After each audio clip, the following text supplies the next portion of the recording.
प्रिय शिक्षार्थियों, NIOS के स्टूडियो में आपका हार्दिक स्वागत है। वेदाध्ययनम पुस्तक के अंतर्गत 12वें पाठ सुनः शेपोपाख्यान 1 के द्वितीय भाग का हम अध्ययन करेंगे। अथैनमुवाच वरुणं राचानमुपधाव पुत्रो मे जायताम तेन त्वा यजा इति।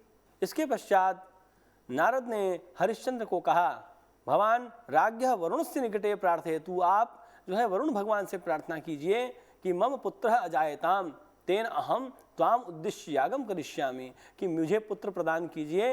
यदि आप ऐसा मुझ पर कृपा करेंगे तो मैं आपको उद्देश्य करके एक विशेष याग करूंगा। तथेति स वरुणं राजानमुपससार पुत्रो मे जायताम तेन त्वा यजा इति तथेति तस्य पुत्रो जज्ञेरो हितो नाम। ऐसा ही करूंगा, इस प्रकार का कहकर राजा हरिश्चंद्र वरुण के समीप में जाकर प्रार्थना करते हैं कि मुझे पुत्र प्रदान कीजिए और हम आपके निमित्त याग करेंगे। वरुण कहते हैं ठीक है। इसके पश्चात राजा को रोहित नाम के पुत्र की प्राप्ति होती है। तम होवाचा जनिवै ते पुत्रो यजस्व माने नेति स होवाच यदा वै पशुनिर्देशो भवत्यथ समेध्यो भवति निर्दर्शोन्वस्त्वथ त्वा यजा इति तथेति। इसके पश्चात वरुण राजा हरिश्चंद्र को कहते हैं, तुम्हारा पुत्र होगा तो तुम मुझे उद्देश्य करके याग करोगे। हरिश्चंद्र ने कहा कि ठीक है, जन्म हो गया है पुत्र तो अब मैं याग करूंगा, लेकिन अभी अशौच लगा हुआ है। 10 दिनेषु अतिक्रांतेषु एवं पशुमेध यागः भवति। पशुमेध नाम का जो याग है वह अशौचावस्था बीत जाने के पश्चात किया जा सकता है, इसलिए आप मुझे 10 दिन का समय दे दीजिए। जब अशौच पूर्ण हो जाएगा तो मैं निश्चित रूप से आपके निमित्त याग करूंगा। हरिश्चंद्र के इस प्रकार से कहने पर वरुण कहते हैं तथैव अस्तु, अर्थात ठीक है। सह निर्दर्श आस तम होवाच निर्दर्शोन्वभूद्यजस्व मानेनेति स होवाच यदा वै पशोर्दन्ता जायन्ते थ समेध्यो भवति दन्तान्वस्य जायन्ताम अथ त्वा यजा इति तथेति। उस रोहित के जन्म के 10 दिन बीत जाने पर वरुण पुनः हरिश्चंद्र को कहते हैं, अब तो 10 दिन बीत गए, अब मेरे निमित्त याग करिए। हरिश्चंद्र कहते हैं कि जब वह दांत से युक्त हो जाएगा तब वह मेध्य होगा, इसलिए इसके दांत आ जाने दीजिए, उसके पश्चात मैं याग करूंगा। वरुण भगवान पुनः कहते हैं ठीक है। तथैव अस्तु। तस्य दंता जज्ञिरे तम होवाचाज्ञत वा अस्य दंता यजस्व मानेनेति स होवाच यावे पशोर्दन्ताः पद्यन्ते थ समेध्यो भवति दन्ताहन्वस्य पद्यन्ताम त्वा यजा इति तथेति। अब रोहित के दांत उत्पन्न हो गए। वरुण ने पुनः स्मरण कराया कि अब रोहित के दांत उत्पन्न हो चुके हैं, अब मेरे निमित्त तक याग करिए। हरिश्चंद्र कहते हैं यदा पशुदंताः पतन्ति तदा समेध्या भवति अस्य दंताः पतन्तु तदा त्वाम उद्दिश्य यागम करिष्यामः।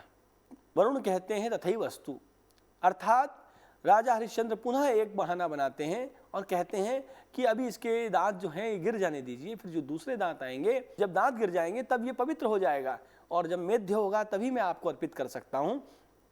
ये चिंतन करके हरिश्चंद्र वरुण से पुनः एक बार और समय मांग लेते हैं। तस्य दंतापे दिरे तम होवाचा पत्सत वा अस्य दंता यजस्व मानेनेति स होवाच यदा वै पशोर्दन्ताः पुनर्जायन्ते अथ न मेध्यो भवति दन्तान्वस्य पुनर्जायन्ताम अथ त्वा यजा इति तथेति। अब रोहित के दांत गिर जाते हैं और पुनः हरिश्चंद्र कहते हैं कि अब दांत इसके गिर गए और अब मेरे लिए याग करिए आप। तो हरिश्चंद्र पुनः कहते हैं जब ये दांत गिर गए, दूध के दांत गिर गए, अब पुनः जब ये नए दांत आ जाएंगे तब ये पवित्र हो जाएगा, तब ये यज्ञ के योग्य हो जाएगा, इसलिए इसके दांत पुनः आ जाने दीजिए तब मैं याग करूंगा। वरुण एक बार पुनः कहते हैं कि ठीक है। तस्य दंता पुनर्जज्ञिरे तम होवाचाज्ञत वा अस्य पुनर्दंता यजस्व मानेनेति स होवाच यदा वै क्षत्रियः सान्नाहुको भवत्यथ मेध्यो भवति सन्नाहं तु प्राप्नोत्वथ त्वायजा इति तथेति। रोहित के दूध के दांत गिरने के पश्चात जब दांत नए आ गए तो हरिश्चंद्र को पुनः वरुण भगवान ने स्मरण कराया कि अब तो इसके दांत आ चुके हैं नए, अब आप कृपा करके मेरे निमित्त याग करिए। तो हरिश्चंद्र ने पुनः एक बहाना बनाया और कहा कि भाई क्षत्रिय धर्म में ये उत्पन्न हुआ है, क्षत्रिय कुल में, तो क्षत्रिय क्षत्रिय तभी कहलाता है जब तक कि वो प्रत्यंचा न चढ़ा ले, धनुष बाण चलाना न सीख जाए, युद्ध विद्या न सीख जाए, और तभी वह पवित्र होगा, क्योंकि हम आपको क्षत्रिय को अर्पित करना चाहते हैं और अभी तो इसके अंदर क्षात्र गुण जो है विकसित नहीं हो पाया है, इसलिए आप हमें समय दीजिए, एक बार इसको थोड़ा सा क्षत्रिय बन जाने दीजिए, इसे धनुर्विद्या में, युद्ध विद्या में इत्यादि में पारंगित हो जाने दीजिए, हम निश्चित रूप से आपके लिए याग करेंगे। वरुण पुनः कहते हैं ठीक है। सह सन्नाहं प्रापत्तं होवाच सन्नाहं नु प्राप्नोद्यजस्व मानेनेति स तथेत्युक्त्वा पुत्रमामन्त्रयामास ततायं वै मह्यं त्वाम् अददाद्धन्त त्वयाहमिमं यजा। अब बालक के अंदर, रोहित के अंदर क्षत्रिय गुण विकसित हो जाते हैं, युद्ध विद्या इत्यादि में वो प्रवेश कर लेता है, सीखना चालू कर देता है। ऐसी स्थिति में वरुण जो है पुनः हरिश्चंद्र को याद दिलाते हैं कि भाई अब तुमने जो बात कही थी वो घटना घट चुकी है, अब मेरे लिए याग करो। तो राजा इस प्रकार की स्थिति में पुत्र को बुलाकर कहता है कि भाई बेटा, ये वरुण देव जो हैं इन्होंने मुझे तुम्हें दिया है और इन्हें प्रसन्न करने के लिए मुझे एक याग करना है और वह तुम्हारे द्वारा किया जाएगा, तुम्हारी उसमें बलि दी जाएगी, क्योंकि मैं वचनबद्ध हूँ, इसलिए मुझे ऐसा करना ही पड़ेगा। सह नेत्युक्त्वा धनुरायारण्यमुपवातस्थौ स संवत्सरमरण्ये चचार। ऐसा सुन करके वो बच्चा घबरा जाता है और वहाँ से अपना धनुष लेकर के जंगल की ओर चला जाता है और एक संवत्सर तक, एक वत्सर तक वह जंगल में विचरण करता रहता है। अब हम इस पाठ के सार को जानेंगे। इस पाठ में हमने उपाख्यान के एक अंश को पढ़ा। इसी प्रकार से शुनक्षेप उपाख्यान में हरिश्चंद्र की कथा का वर्णन प्राप्त होता है।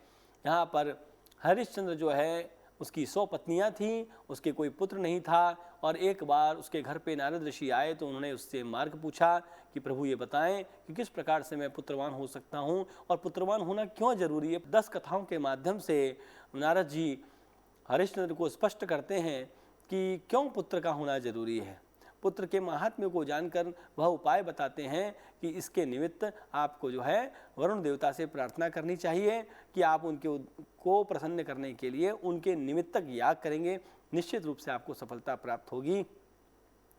इस प्रकार से इन समस्त मंत्रों में यही समस्त विषय वर्णित हैं। धन्यवाद।